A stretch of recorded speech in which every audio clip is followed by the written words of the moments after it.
Ja, vi vil nu gennemgå det direkte bevis for en sætning, som vedrører kvotientrækker.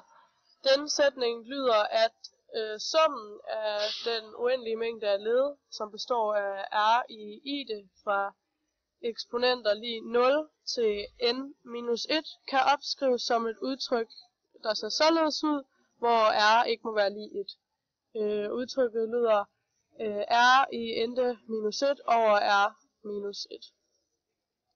For så at bevise den her antagelse, så starter vi med at rykke leddet r minus 1 over på venstre siden af lighedstegnet. Og så får vi det her nedenstående udtryk, som er lige med r i ente minus 1, som er det, vi ønsker at nå frem til hernede.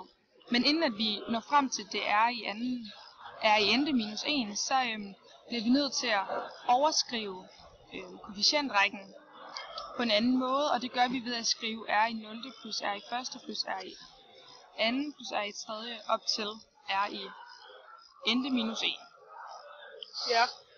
Vi udnytter nu, at vi kan splitte denne her parentes op, således at vi får to led, hvor r ganges på den uendelige kvotientrække her, og minus 1 ganges på denne kvotientrække.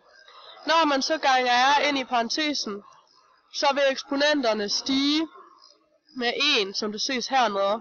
Og det kan man udnytte således, at når man reducerer alt det her, så ender man ud med udtrykket r i ente minus r i 0, og r i 0 er det samme som minus 1. Så vi er nu nået frem til, at højre siden er lige med, det her er venstre siden. Venstre siden er lige med højre siden. Og så vi har bevist, at sætningen er rigtig. Yes.